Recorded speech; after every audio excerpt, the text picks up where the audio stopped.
Hi, I'm Dustin Mason from Performance Lexus in St. Catharines, and today we're going to take a look at the Lexus NX versus the Mercedes GLA. Might be an odd pairing at first, but I promise by the end of this video you're going to see why we're comparing the two. So big thank you to Performance Mercedes for supplying us the Mercedes today. And if you like this video and you want to buy one of these, definitely go check them out. Before we get into it, make sure you hit like and subscribe for more Lexus related content.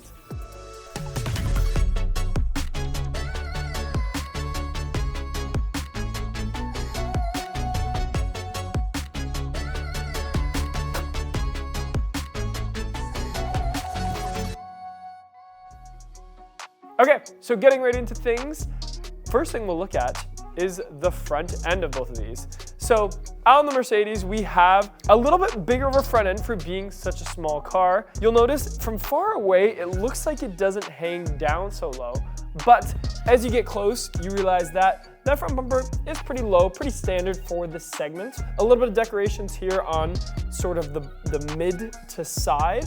A little bit of spoiler there. It kind of flows nicely into that smaller, very Mercedes-like grille there.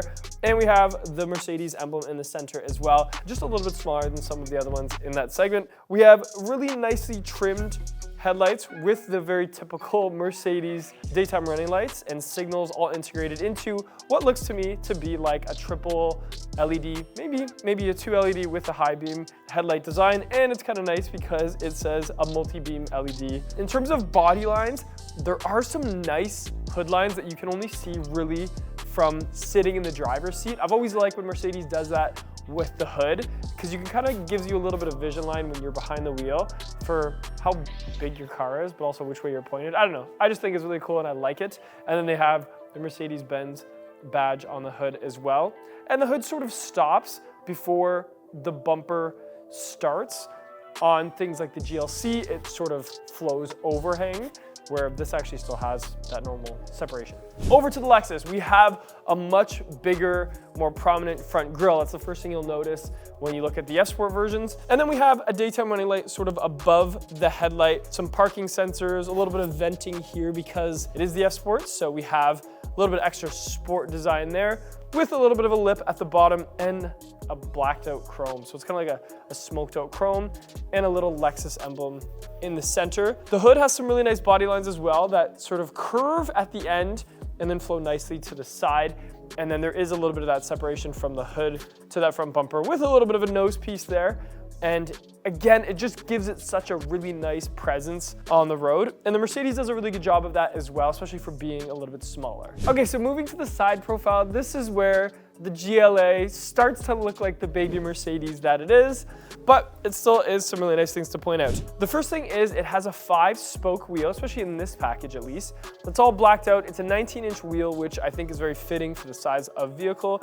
And on the side profile in this package, everything is blacked out. So we don't have any chrome sticking out like on the window frames or on the mirrors, just the handles, which is fine because then as you approach the car, I don't mind the handles being an accent piece because as you approach it, you can kind of see what you're gonna grab, especially if it's a blacked out car like this. In terms of silhouette, we have a little bit of a height here. So like it does get a little bit taller right around that B pillar and then slightly lower as it gets to the back, but barely noticeable. There really isn't a whole lot of flow there. It's just the same pretty much all the way through. And then as you get to the actual rear, you can see it slope right off. And that's where it looks like more of a small hatchback than, you know, something like a mid-size SUV. I will say one thing. I do like that on the wheels, there is a little bit of an engraving of the AMG, which I thought is pretty cool. I always like extra little logos and things around cars, and they did a good job with that. Over to the side profile of the NX, we have a little bit more aggressive body lines. So we have some more edges, which in white you can't see as much, but things like silver and gray, those stick out a lot. So one of the body lines sort of goes right across those door handles, which by the way, are the electronic door handles. So it's just a button to sort of open those up. For the wheels, we have 21-inch wheels, all blacked out. It's like a multi-spoke. It's not just 5. Very suiting again for a slightly bigger car with some body colored fenders, which is important. A little bit of black plastic at the bottom. And again, some smoked out chrome along the outside of those windows, just like the Mercedes. Blacked mirror cap. Now for the silhouette, as you can kind of look, it does sort of get taller and stay the same until quite close to the end. However, with those extra body lines, it's just a little bit more edgy, there's a little bit more sportiness there, a little bit more character to that side profile. Not a bad thing one way or the other, but just something to point out. Especially in the white, I think it contrasts those dark tones a little bit nicer. And then this section here, the quarter panel, it's just a little bit bigger. There's a little bit of a fender flare there as well. So when you're looking towards the back of the car, it looks a little bit wider, which is really kind of nice. I don't know. Moving to the back of the NX, we do have some nice updates back here that I've liked to see over the years. One of them being the taillights. So we have this sort of Lexus signature shape here on the sides, which is complemented in the center by this samurai sword, which is what I call it. And that's over top of the new Lexus emblem, which is the LEXUS instead of that old sort of like L in the center that it used to be there. We have an exposed wiper with a little bit of a visor at the top. In terms of decorations at the back, a little bit of black gray plastic and then sort of some silver stuff there with a diffuser at the bottom. And you'll notice you can't see the tailpipes because that's integrated in a little bit more, because in the future, down the road, we're gonna have a lot more hybrids on the road and a lot more plugins, and Lexus didn't want this car to look like it's super out of place or outdated when there's no tailpipes. So that was really smart, Lexus. Good job. All right, in terms of cargo area, we have a decent amount of space here at a very nice height. So to load anything in, it's sort of just below my hip. There is a decent amount for the size of a compact SUV. I would say you could fit definitely a couple bags of golf clubs in here. There's a spot for groceries. You can fold down those seats pretty much flat. There's no real height restrictions. I mean, the shape of the NX has a little bit of an angle back here, but nothing too crazy. I wouldn't be worried about that at all. And overall, it's gonna get the job done. Now, over to the GLA. Back here, I also do really like the taillights. In fact, I think they must be very much updated. They kind of just have this circle shape design. And from far away, they look super sharp, and even up close, they look super sharp as well. In that back end, we have a little bit of chrome. So we have that little chrome protector here for the bumper because there's a little bit of a lip there.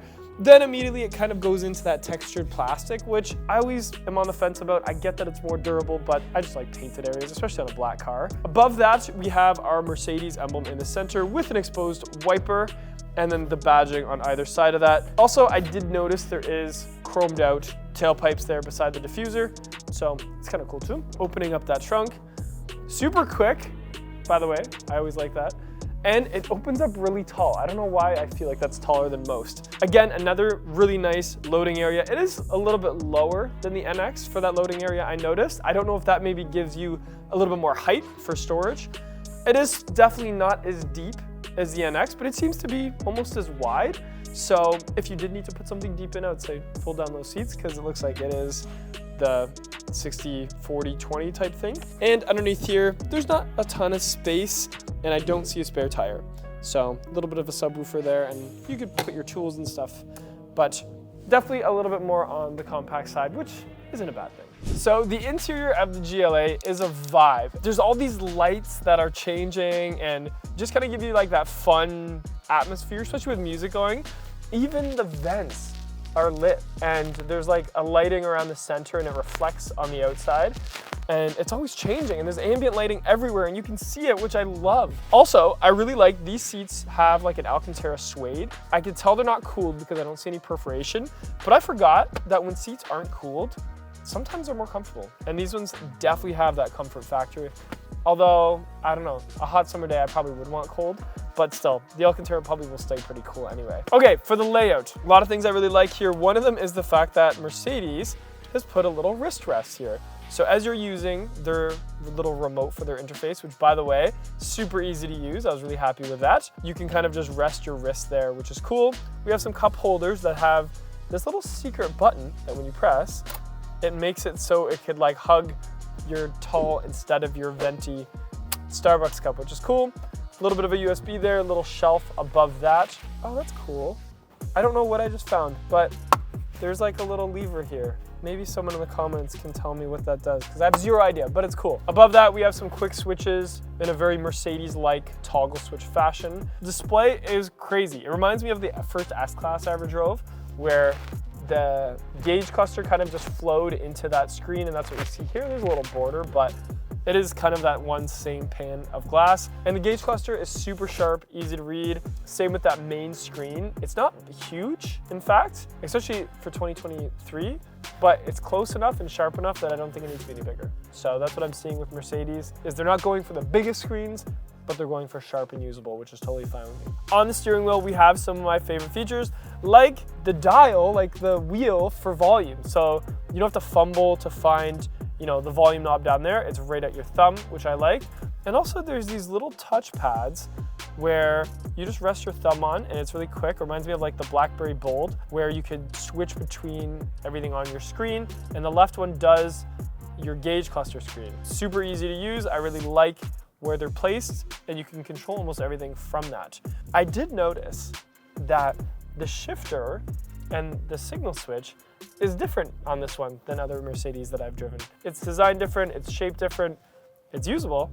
I don't know why they did it that way, but just something to point out, I guess. Other than that, we have some nice Alcantara on the sides of the doors. I did notice that the thigh support is amazing, but it is manual on this car. I'm not too sure if the higher packages have that, but it is manual, so just something to point out there. Oh, I also noticed the sunroof seems to be very big. Like, it's a panel roof, but even that first pane of glass is really, really big. Some nice kind of carbon fiber layout of the dash. And actually, this cabin, for being a smaller car, does feel very spacious. Good job on this. Okay, so the backseat of the GLA is a little deceiving. Before I sat down in here, I thought it was gonna be a lot more crammed, but because the posture and the height, it doesn't feel that way. I'm 6'1". I don't feel cramped in the backseat of this car. Now, would it be wide enough for me to have two other people back here? Maybe not, but definitely one. I'd put the armrest down, which there is no pocket here, but that's okay. There's a couple cup holders I noticed. I would be totally fine back here. Even the window feels like a full-size one. So there's not a lot of amenities in the backseat of the GLA, but it would definitely do the trick for a road trip. So sitting in the NX, the first thing I notice is the posture. It definitely is a little bit more upright, do have a little bit more headroom because it's just a taller vehicle in general. The rest of the cabin is a little tighter. We have the big screen that is close enough that you just touch it. There's no remote anymore. We have our little wireless charging below that. A lot of the things for the NX are controlled through that screen. So your heated and cold seats, your heated steering wheel, all that stuff, the climate control, you're all just gonna do on there. So in the center, we really only have a few different buttons for like when you park and the parking brake and stuff. Cup holders are exposed right below that. We have the armrest that opens left and right, and the F-Sport steering wheel, which over the years has gotten so great, and no one ever talks about it. But we have some really nice perforated leather where you put your hands and it gives you a really good grip of the wheel. We have the smart thumb thing, the smart touch for the heads-up display where you just rest your thumbs on the steering wheel and that'll show you on your heads-up display what those buttons do. So it's totally customizable. There's different pages and things like that. We have a really HD MID display there. We do have ambient lighting, but it's not very bright. In fact, we can't even really show it on camera because it doesn't really come in, but it's not much of a distraction. So if you're distracted by ambient lighting, the Lexus, it's very dim. It's sort of just a little touch when you're driving on a dark highway that, shows you that you do have an interior around you. You're not just sitting in the darkness. And of course, we have the E-latch handles. So when you go to get out of the car, it's just so easy and smooth, and it's just how all cars should be. Okay, so backseat of the NX, I do have a lot of space above me. This one has the panel roof, so it does make it seem a little bit lighter and bigger here, where that's above me anyway. I do have a lot of space, I'm comfortable. There's not a ton of amenities back here. The leather's pretty soft. We have some cup holders and an armrest. The seats do recline a little bit. We have the electronic door latch on these as well, with a little bit of ambient lighting and some vents and charging ports, but nothing too crazy. It does the trick. It's spacious enough that I can fit in here and not feel super claustrophobic, and it's not bad. So in terms of powertrains, we have both of these with turbocharged 4 cylinders. Lexus is a 2.4 with about 275 horse. The GLA is in the low 200s. I think it's like 215, 220 from a 2-liter 4-cylinder engine, but it's really good on gas. The big question is, why did we compare these two vehicles when size-wise there might be a little bit of a difference? Well, the way this one's spec'd out to my left, the GLA, is about $58,000 Canadian. The Lexus, which is almost the top line 350, one step down, you're just about $4,000 more. from what I can tell. So you're like in the low 60s for this one, maybe 63, 64. So the shopper for the GLA might be looking at the NX depending on package and price, and because of that there might be some cross shopping. So which one would you choose? The NX does have a little bit more space, a little bit more power, but the GLA has a surprisingly spacious cabin with some really nice amenities and other benefits too. So if you don't need horsepower from the NX and a little bit of that extra cargo space, the GLA also might be a good choice. Anyway, let me know in the comments below which one you would choose and if there's any other comparisons you would have us do. I'm Dustin Mason from Performance Lexus in St. Catharines. Thank you for watching this video, and I'll see you in the next one.